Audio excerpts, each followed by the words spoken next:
Il y a 11 mois, l'académie revenait avec un premier débrief de la nouvelle ère de la chaîne sur une victoire 3-0 contre Bournemouth.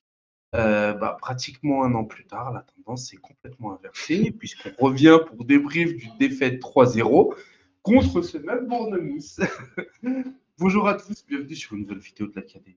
Avant de se demander qu'est-ce qui a pu changer entre le match contre Chelsea et celui de Bournemouth, de parler du match aussi particulièrement. Je vous invite forcément à liker, à vous abonner, à commenter la vidéo, à vous abonner sur nos réseaux sociaux qui seront tous en description. Et d'ailleurs, demain, on va envoyer un petit live à 21h sur notre chaîne Twitch, que vous avez d'ailleurs du coup dans la description. Et on va pouvoir parler du match d'hier. On va pouvoir parler de cette vidéo si vous voulez qu'on en parle. Alors, il y a l'espace commentaire, oubliez-le pas. Mais si vous voulez un peu d'interactivité, c'est sur Twitch. Hein, on chatte tout le temps. On, on est bien réactif là-dessus. Enfin, voilà. Donc, n'hésitez pas à passer. Ceux qui aiment bien le gaming, moi, je vais lancer un petit arc jeu Medieval Fantasy. Je vais commencer avec Demon's Souls sur Twitch. Donc, ceux qui sont intéressés, n'hésitez pas à nous suivre sur Twitch encore une fois. Et voilà, on fera sûrement d'autres choses, hein, peut-être un peu de FM, mais bon, moi, je suis un peu nul. Et, Ouais, déjà l'acheter, monsieur FM. je l'ai pas acheté parce que je suis nul, en fait. J'ai acheté le 23, je me suis fait fracasser, j'ai dit, bon, laisse tomber. Apparemment, le jeu aime pas trop quand on met quelqu'un en U23 parce qu'il a raté un face-à-face. Et du coup, et je ferai peut-être du FM.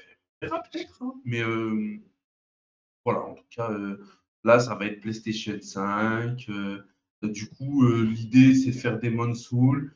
Il y en a 3, faire les 3, puis après enchaîner avec Elden Ring et Baldur's Gate. Donc voilà. T'es Le un gars programme. motivé.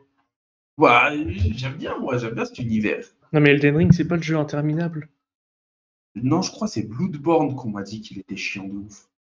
Ah, je croyais qu'Elden Ring, c'était pareil. Bon, on verra après, moi j'aime bien. Du moment où je suis dans l'univers, ça me plaît. Oh, voilà. Bon, point promo fait. On va parler du match d'hier, on va parler de carnage, Gênance. gênance maximale. Du coup, hier, on a réussi à se surpasser dans la nullité. On a perdu 3-0 contre le 15e de Première Ligue, qui maintenant est 13e, forcément. Et donc, on va parler avec le brillant Greenax. Salut Greenax. Salut, salut. On continue de s'enfoncer dans les ténèbres. Et on va peut-être passer le sort qu'il y a sur ce club. Un jour, ils vont en avoir marre. Il n'y a personne qui exerce ça.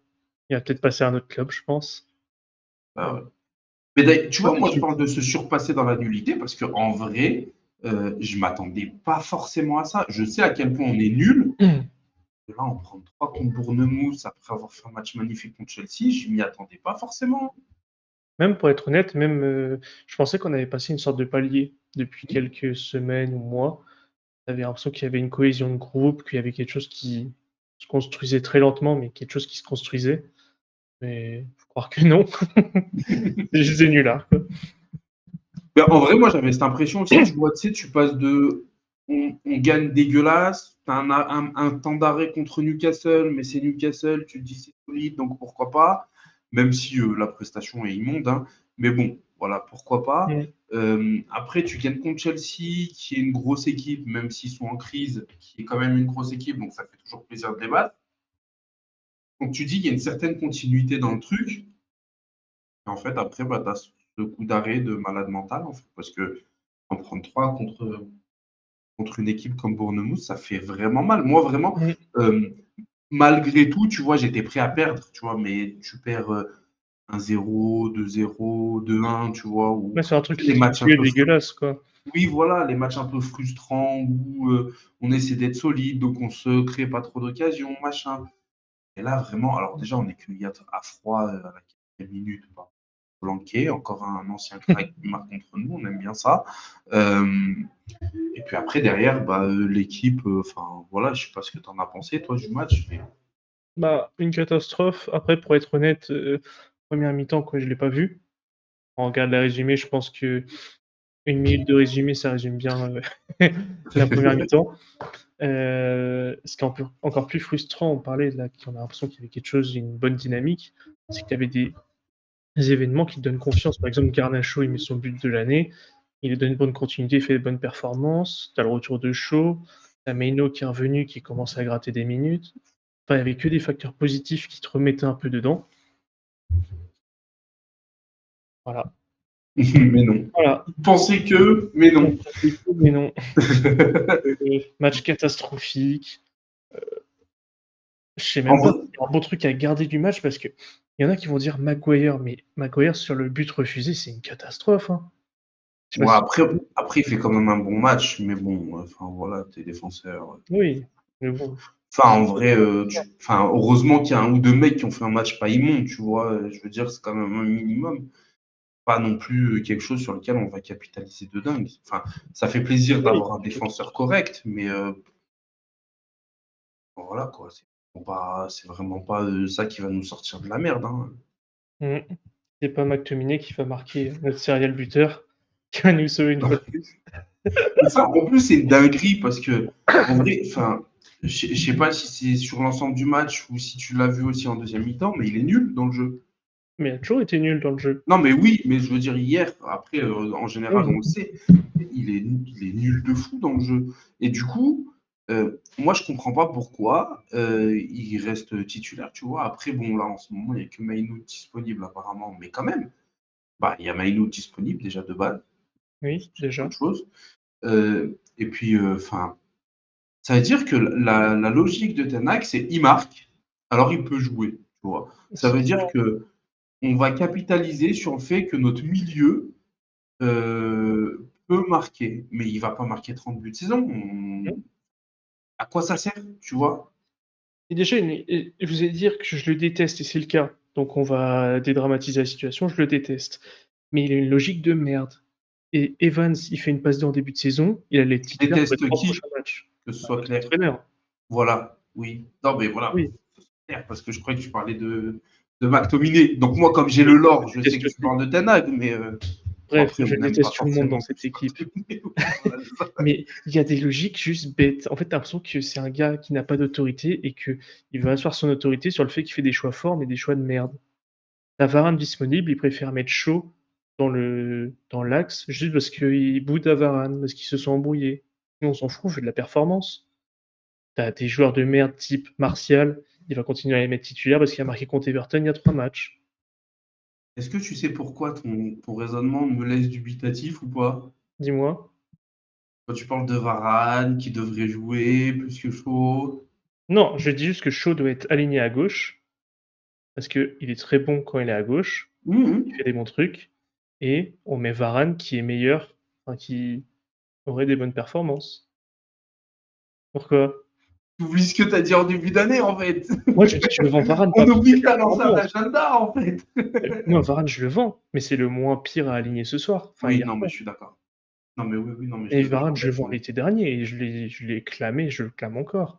Juste, on n'a pas d'autre solution. Je préfère avoir Varane dans l'axe que mettre Shaw dans l'axe et devoir tout décaler et juste parce que monsieur n'est pas content, il s'est embrouillé dans le vestiaire, quoi.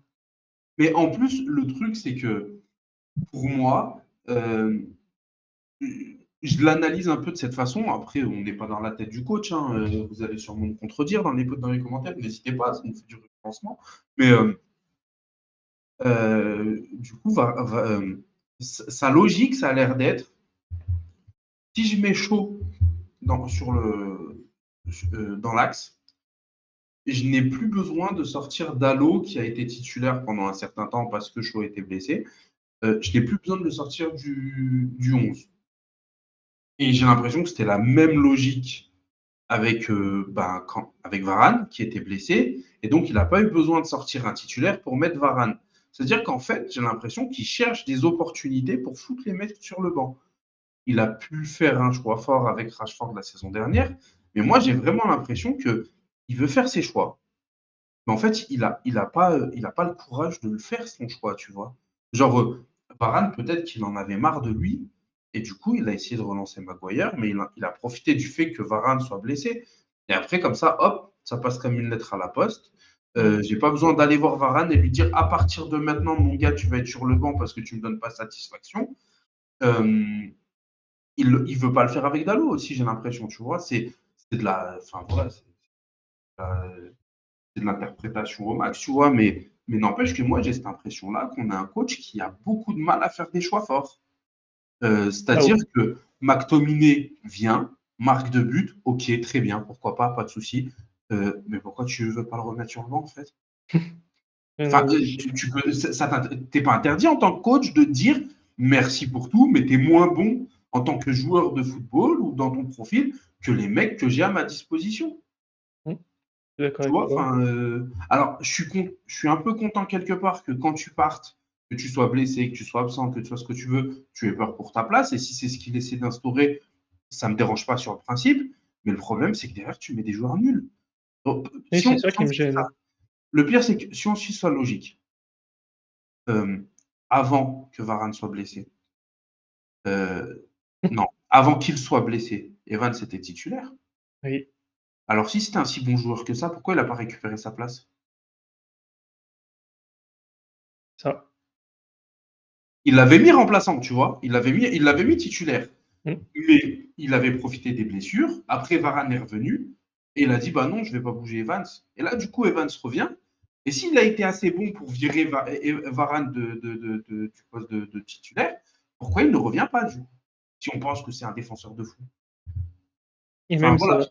Moi, je trouve que il utilise des points de bascule pour faire des choix sans faire vraiment de choix. Et ça me dérange. Et même, Les c'est joueurs et dis-leur, t'es nul, mon gars, t'es sur. sa hiérarchie bizarre quand même, tu vois. Genre, on prend juste les défenseurs centraux. L'année dernière, c'est Varane à droite, Lisandro Martinez à gauche. Cette année, il justifie qu'il ne veut pas mettre un droitier côté gauche pour la relance parce que ça gêne. Il veut pas mettre Maguire.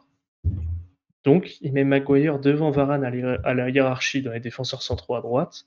Il préfère mettre Evans et Shaw qui est devant lui à la hiérarchie. C'est-à-dire que Shaw est maintenant défenseur central parce qu'il passe devant Lindelof et Evans et qu'on a Maguire à droite. Et ensuite Lindelof. C'est Et ça. ensuite Varane.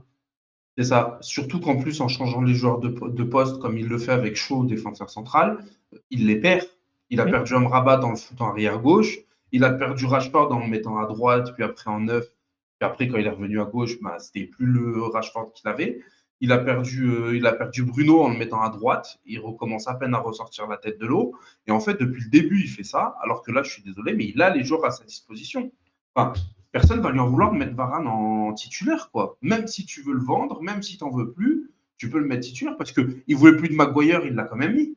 Hmm. Tu vois, il voulait plus de McTominay, il l'a quand même mis. Donc ça veut dire que le fait de vouloir vendre un joueur, ça ne t'empêche pas de le mettre sur le terrain, tu vois. Je trouve que ces choix, ils sont contestables parce qu'ils ne sont pas cohérents d'un choix à l'autre, tu vois. Il n'y a pas de vrai fil conducteur. Il y a des coachs où tu peux te dire, bon, bah, pas d'accord avec ce qu'il fait, mais genre Mourinho, c'était typiquement le cas, tu vois. C'est un coach que je déteste dans son coaching, dans sa gestion des joueurs et tout ça, mais c'était cohérent. Tu savais exactement ce qu'il allait faire parce qu'il était pareil tout le temps, tu vois. Hmm. Genre, si tu étais un joueur devoir, tu savais que tu avais ta place. Si tu étais un joueur qui rentrait pas dans le moule, tu savais que tu sortais. Enfin voilà, tu savais vraiment à quoi t'attendre avec lui. Van Gaal, c'était pareil, c'était pas forcément toujours incroyable, mais ça restait cohérent. Et là, il n'y a aucune cohérence. Le mec se plaint de ne pas avoir pu utiliser son back fort préféré pendant des semaines et des semaines, d'avoir dû changer de défense à chaque fois. Shaw revient, il change tout. Oui, c'est ça. Au Moi, en lieu de fait, se dire, on va mettre Dallo ou Wan-Bissaka à droite. Allez, moi je déteste Dallo, mais même si tu veux choisir entre Dallo et Wan-Bissaka à droite, tu peux. Tu mets Shaw à gauche, tu mets Maguire en centre. Tu as trois joueurs qui savent jouer ensemble déjà. Ça fait 3-4 ans qu'ils jouent ensemble. Ils savent jouer ensemble. À côté de ça, tu rajoutes Lindelof avant qu'il soit blessé, parce que là, il est blessé, mais la semaine dernière, il n'était pas blessé. Ou tu mets Varane, parce que ça fait maintenant 2 saisons et demie qu'il est au club. Euh, Tu as quand même un back fort qui a l'habitude de jouer ensemble, tu vois. T'es plus dans un. Non, il préfère changer le poste de Shaw, pour qui il avait fait ça une seule fois. en Enfin, dépannage extrême. voilà, c'est ça. Il l'avait fait en dépannage et ça avait marché très bien. Mais c'est pas parce que ça a pu dépanner que c'est un truc pérenne. Tu peux pas t'appuyer Hmm. dessus. Après, il va devenir nul. On va dire quoi? Ah, bah, il faut bench Shaw. Bah non, il faut pas bench Shaw. C'est pas parce qu'il est nul en défense. C'est ce qui s'est passé avec Amrabat. Hein. Amrabat, il a perdu sa place au début de l'année parce que c'était pas un bon latéral gauche. Ouais, c'est ça. Et d'ailleurs, Casemiro il va revenir de blessure, je serais même pas surpris qu'il passe derrière McTominay dans la hiérarchie. Mais il Mais va vraiment, je passer serais le derrière McTominay. dernier des surpris. Mais il a essayé de faire ça l'année dernière, hein, quand Oui, Casemiro est arrivé. Il a fallu attendre un match immonde de McTominay contre City pour que Casemiro revienne, hein. ouais. Enfin, prenne sa place, parce qu'il avait encore jamais joué. Donc, Et d'ailleurs, c'est ça qui m'énerve avec les défenseur de le divin Ten Hag même on pourrait dire pour certains, c'est que: «Ouais, de toute façon tous les coachs après Ferguson, ça a toujours été comme ça, c'est pas le coach le problème». Là, le coach c'est le problème parce qu'il a les solutions. Quand tu avais Ole, c'était du Bailly qui était blessé un match sur 2, il y avait pas de solution. Là, il a les solutions, il a son équipe avec 400 millions de budget, il a tout. C'est juste lui qui fait des choix, douteux. bah, moi, on m'a dit quand même, le sixième, c'est le mieux qu'il puisse espérer. Il a fait deuxième la saison dernière, mais on peut pas espérer mieux que sixième, hein. Complètement, oui, bien sûr. Il y a encore des Chelsea qui sont en crise, des Tottenham qui connaissent des trous d'air de malade, même des City qui sont pas si bons que ça en soi, parce qu'ils sont, avant le match d'hier, ils étaient que 3 points devant nous. Il y a Et la on place peut pour faire beaucoup mieux, hein. et on peut pas parler de transfert parce qu'on a dépensé 300 millions cet été et c'est lui qui a pris ses joueurs qu'il voulait. C'est que On des dit joueurs, des anciens de l'Ajax, des anciens d'Utrecht, des anciens de je sais mmh, pas quoi. C'est ses choix. C'est ses que choix. personne vient me dire: «On a un manque de profondeur d'effectif» ou quoi que ce soit. C'est lui qui a fait ses choix. C'est lui qui a voulu prendre Mount à 70 millions alors qu'il a 1 an de contrat et qu'il bench. C'est lui qui a décidé de prendre, mettre, combien 75 sur Hollywood, où on a dit que c'était un pari, qu'il y aurait de l'adaptation la première À saison s 80-90, je crois. ouais voilà. Il y a qui d'autre déjà? C'est lui qui a décidé de tuer Malacia et À Mantes, Højlund. de cacher son meurtre. Non, mais en fait, c'est ça. Il a gaspillé de l'argent cet été. Tout le monde nous disait, waouh, les Glazers, ils veulent pas lui donner Amrabat. Il faudra pas s'étonner qu'on ferait une saison pourrie, patati patata. Il a eu Amrabat. On a eu Reguilon pour remplacer Shaw. On a eu, alors son match est immonde à Reguilon. On a eu Monte. On a eu Amrabat. On a eu Højlund hier. Personne n'était sur le terrain à part Amrabat. Et Il Amrabat, avait c'est par Højlund défaut. qui était prêt. En plus, c'est par défaut. Il avait Højlund qui était prêt. Il avait, ah si, il y avait Reguilon aussi. Il avait Højlund qui était prêt. Il l'a pas mis, tu vois. Mmh. Et pourtant, enfin, je veux bien, il n'a pas marqué de but. Tiens, d'ailleurs, qu'est-ce que tu en penses, toi? Est-ce que tu trouves que c'est. Parce que on lui a déjà reproché, et je pense à juste titre, de ne pas instaurer de réelle méritocratie, machin, tout ça. Du coup, est-ce que c'est normal que Højlund soit bench et qu'il a 0 but en première ligue là, au profit de Martial? Ah, excuse-moi, Martial, c'est un joueur de merde et même Højlund nul est meilleur que Martial. Il fait mieux jouer les gens autour. Ça, c'est mon avis. Après, je peux comprendre que certains disent: «Ouais, Martial, il a marqué contre Everton, il a plus de buts qu'Højlund en PL». Mais moi, je vois pas ça comme ça. Même si, attention, Højlund, je défends pas, il est nul à chier. Mais il a combien d'occasions que genre Dalot juste, bah, hier, désolé, il doit avoir un but Højlund. Il doit avoir son but en PL. Hmm. Mais en soi, alors moi aussi je trouve que Højlund c'est très très très insuffisant. Mais en fait, tu vois, quand il a fait rentrer Martial après le match contre Everton, j'ai pas râlé. Je me suis dit, bah, l'IA, il est rentré, il a marqué son but, bah, pourquoi pas, tu vois. Et en soi, j'étais assez d'accord avec ça. Le problème, c'est que Martial te donne pas plus de garantie qu'Højlund. S'il te donne une garantie, c'est que dans le jeu, il va être encore moins bon qu'Højlund. Le problème, c'est que Martial est encore un joueur de Manchester. C'est surtout ça le problème de base. Déjà, oui. Bon, ça, après ça, à la limite, le coach, il peut pas grand-chose, je pense. Mais oui, puis enfin, arrête de t'appuyer sur ces gars-là. Enfin, je veux dire, Oui, c'est tu as un ça. Si tu leur donnes attaquant. du buzz et ils marquent après, tu vas pas te plaindre. Bah, c'est ça. Puis ça fait des semaines et des semaines qu'ils répètent, oui, Rashford mérite de gagner sa, enfin, de travailler et de continuer d'être sur le terrain et tatati et tatata. Il a été juste bench un seul match, tu vois. Højlund aussi, en plus, il n'y a pas d'autres buteurs qui puissent prendre le relais. Donc, je veux dire, moi, je comprends pas pourquoi hier Martial est sur le terrain. Il prend une bouse, hein, son dernier match. Bah oui, il prend une bouse, bien évidemment qu'il prend une bouse, mais c'est la même logique que pour McTominay. Tu vois, il est dans des logiques complètement bizarres, tu vois. Mmh. Bon, du coup, on avait besoin de parler du coach, et je pense en vrai que ça va être un peu un fil rouge dans nos vidéos parce qu'on est un peu exaspéré. Euh, bon, après, au bout d'un moment, on va pas se répéter non plus, hein, mais tant qu'on a des choses à dire, on dira. Euh, Qu'est-ce qui a changé pour toi depuis le match contre Chelsea? Parce que le match contre Chelsea, on fait un match incroyable. Euh, Bah, de toute Hier, façon, on pond une grosse bouse. c'est pas dur, hein, c'est l'implication, la détermination, enfin, tout ça. T'as l'impression que, en fait, ils jouent comme si on était une grande équipe, sauf qu'on est des merdes. Tu vois, t'as l'impression qu'on les prend de haut. Parce que c'est Bournemouth, je sais pas quoi, on les prend de haut. Et juste quand c'est un gros club, ok, on va jouer sérieux. Sachant que Chelsea, enfin, leur façon de jouer par rapport à Bournemouth, c'était pas du tout pareil. Chelsea a laissé Fla les espaces et tout. Limite, ils nous ont dit marquez, allez-y, quoi. Donc c'est pour ça qu'il faut pas prendre non plus Chelsea au sérieux en mode waouh, match référence, les Ten autant sueur, waouh, waouh, waouh, waouh, waouh. Bah, moi, je pense que la différence entre Chelsea et Bournemouth, elle est là. C'est-à-dire que Chelsea n'a pas su nous tuer au moment opportun, tu vois. Ils auraient pu. Chelsea nous mettait un but à la 5e minute sur un contre assassin. C'était exactement le même match que contre Bournemouth, en fait. Hein. Mm. Parce que Bournemouth, on fait un match pas immonde, mais on prend un but, tu vois, contre le cours du jeu un peu. Bon, après, c'était au bout de 4 minutes. Mais je pense qu'on avait les moyens de maîtriser Bournemouth dans le jeu. Euh, du coup, si Chelsea nous marque un but en début de match, c'est pareil. Par contre, c'est sûr que dans le mental, il y a eu une différence. Chelsea nous égalise. Enfin, non, on rate un penalty. Derrière, on réussit à marquer encore. On se fait égaliser. Mm. Derrière, on réussit encore à marquer. Tu vois, moi, c'était là où j'avais l'impression qu'il y avait un palier qui avait été passé. C'est que tous les pièges, on les a déjoués. Après, avec l'aide de Chelsea, parce qu'offensivement, ils avaient pas été incroyables. Mais en soi, c'est un match que Ten Hag a très très bien lu, moi j'ai trouvé. Tu vois, enfin, sans faire de giga mea culpa, parce que bon, ça reste en boulot, mon pote, mais tu vois, enfin, c'est un match où justement il a fait son boulot. Je me suis dit, les changements étaient cohérents, le 11 était cohérent, le match, la façon dont on l'a abordé, c'était cohérent. Enfin, je veux dire, ça m'a plu, tu vois, la façon dont Mm. ça s'est fait. Tout le contraire d'hier. Hier, j'ai vu le 11, j'ai dit c'est n'importe quoi ce qu'il fait. Là, ce qui me gêne, c'est les changements en match. T'attends 2-0 pour faire tous tes changements. Enfin, Olion rentre une minute avant qu'on prenne le but, mais Mmh. aucun changement avant de prendre 2-0, quoi. Ouais, puis tu vois, il envoie vraiment l'armada. Bon, l'armada, dans l'armada, il y a Jonas. Mais bon, il décide d'envoyer du Pellistri, du Højlund, tu vois, c'est vraiment attaquer plus. Mais Mm. au moment où c'est fini, en fait. Et c'est ça, je sais pas. Donc, il tente des coups que quand il n'a plus rien à perdre. Il manque de courage, ce coach, en fait. Hier, c'est ce qui a transparu, en fait, pour moi. Il manque de courage. Pourquoi tu fais pas ça avant? Quand on perd un zéro, allez, peut-être la 50e, on voit plus de joueurs offensifs.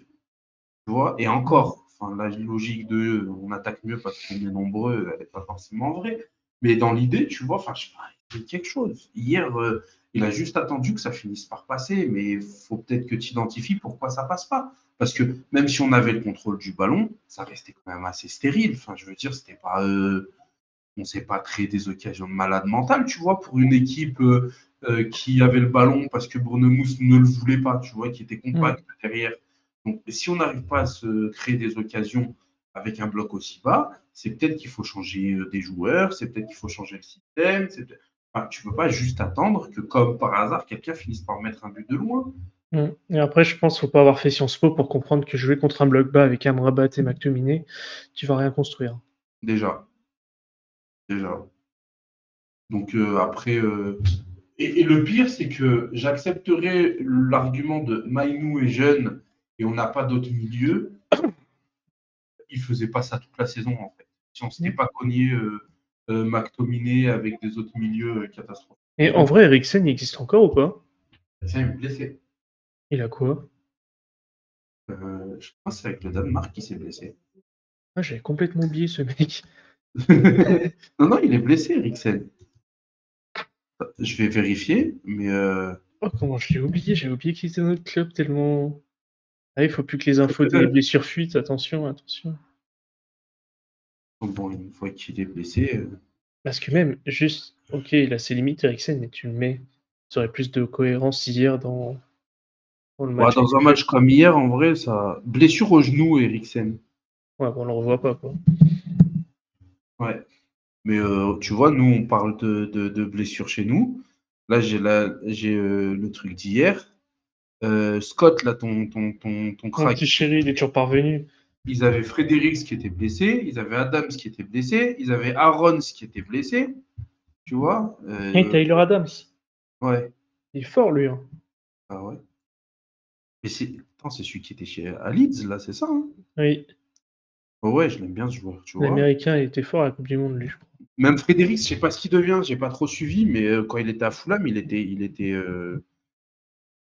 était prometteur. Hmm. C'est quand même, parce que, ok, même le 4-0, la main est légère. Moi, je préfère partir du postulat qu'on a mangé un 4-0 dans les dents. On a pris 3. Mais je préfère partir du point de vue on a pris 4-0. Parce que le quatrième but est tellement scandaleux qu'il mérite d'être accordé. Tellement c'est ridicule ce qui se C'est passe. pas faux. C'est pas faux. Donc on a pris 4-0 contre le 15e de PL Ouais. qui a une tonne de blessés.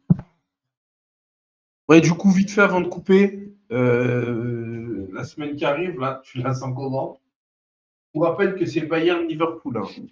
Ah, Je crois que j'ai tweeté sur mon truc qu'on voyait le bout du tunnel. Je vous laisse interpréter ça comme vous voulez. je pense pas qu'il partira après ça. Non. Ça dépend. Après, ce show a tellement la chance qu'on serait capable de une contre-performance de Liverpool. On s'en sort bien. McTominay triplé. Dans le Capitana. Non, en vrai, moi, je pense qu'on va. Déjà, attends, On Champions va faire League. contre Liverpool. Je pense que le Bayern, soit on perd, mais pas scandaleusement, soit on gagne. Après, je vois bien un match nul bien dégueulasse aussi. Enfin, surtout ça, je veux dire, si je dois pronostiquer quelque chose, c'est un gros 0-0 qui pue. Donc, est-ce que Et tu vois l'arrangement, on fait match nul, l'autre équipe, Galatasaray, Copenhague fait match nul et on finit en Europa League. Il n'y avait pas une histoire comme ça? Kamza nous avait expliqué. je sais pas du Il tout y avait là. un scénario complètement nul où si on faisait match nul et que Galatasaray ou Copenhague perdait, nous on finissait troisième et on allait en Europa League. Je suis sûr, Hamza nous avait parlé d'un truc comme ça, J'ai bien pas envie d'aller pourri. en première ligue, moi, en Europa League, moi, Ah ouais? franchement. Là, Si, c'était le pire scénario, c'est Hamza qui nous ah avait ouais, parlé de ouais, ça. non. Franchement, c'est Ligue des Hmm, Champions, rien. je vais Et encore, vérifier. Ligue des Champions, je trouve qu'on ne mérite pas. Mais Je dis ça tout de suite. Si on fait vas-y. match nul, si on fait match nul et Copenhague gagne, je sais pas si c'est la différence de but ou si c'est goal average particulier. Enfin, Je c'est crois que c'est des. le score que tu as eu contre l'équipe en question. Ah ouais, donc on est sûr d'être éliminé avec un nul. À moins que ce soit, ouais, je sais pas, goal average normal, je sais pas. Bref, pitié, pas d'Europa League déjà. Ouais, c'est ça, en fait. Et qu'on se concentre sur la PL déjà, qu'on n'a rien à faire en PL. On mérite rien d'autre que la Championship. C'est ça. C'est ça, complètement. Enfin, Donc, voilà. ouais, En tout match cas, nul moi, contre le je vois. Bayern. Ouais, et je vois qu'on se fait massacrer contre Liverpool. Et on prend notre score habituel, quoi. Ouais, je pense Salah qu'on refait ses stats sur nous. Il enlève le maillot. je pense qu'on en prend limite 3. Et 3, je suis gentil. Hein. Moi, je vois un 6-7. Mais bon, je pense qu'on en prend limite 3. On joue quand? On joue dimanche à 17h30 à Liverpool. Ouais. Attention, quand on joue là-bas, on prend moins un score que quand c'est chez nous. L'année dernière, c'est chez eux qu'on prend le 7-0, je crois. Hein. C'est sûr que c'est pas à domicile. Non, non, je crois que c'est parce que l'année dernière, tous les tarifs qu'on prend, c'est à l'extérieur, je crois. Non, je sais pas si je Attends, peux regarder. moi je peux, attends, je te dis.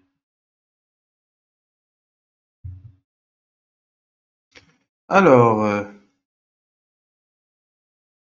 je vais dans Liverpool-Manchester, tête à tête. Le 7-0, c'est à Liverpool. Ok. Chez nous, on gagne 2-1. Ah bah oui, avec le prodige, C'est ça. le petit râteau avant de marquer. Ah, mais en fait, chez eux, là, on est sur. En 2 matchs, on a pris 11 buts. Ah, on avait pris 5. Attends, 4-0. c'est où Ronaldo il pète un câble, il devait prendre un rouge là, non? Je crois que c'est ça. Ouais, ouais, ouais. Ouais. Road to 15 buts en 3 matchs. Donc pour toi, il saute pas quand même. Je pense qu'il saute pas. Sauf s'il se prend 2 gigas tarifs, genre 10 buts en 2 matchs. Mais et encore, je pense que même s'il fait ça, on va juste comment. Tu vas voir les commentaires de cette vidéo. Il a des soutiens. Non, mais en sachant que c'est cette même semaine que Radcliffe il passe au contrôle. Oui, mais Radcliffe, il va pas prendre il va pas faire ce choix-là maintenant. Et en soi, moi, je trouve que je trouve que on en parlera, mais je pense qu'il y a un process à faire où le coach doit arriver en dernier. Je suis pour le virer, moi, hein, mais pas tout de suite. Il y a toute une structure à mettre en place autour de lui. On en reparlera. Quand la vente sera actée, on fera une vidéo et on en reparlera de ça. Mais je pense pas que Radcliffe va virer tout de suite. De toute façon, sur le fond, je suis sur le même avec toi parce qu'il n'y a pas de remplaçant. Enfin, il n'y a pas Bah de oui. personne qui se dégage. Et c'est juste le seul truc qui me fait ne pas le virer sur le champ.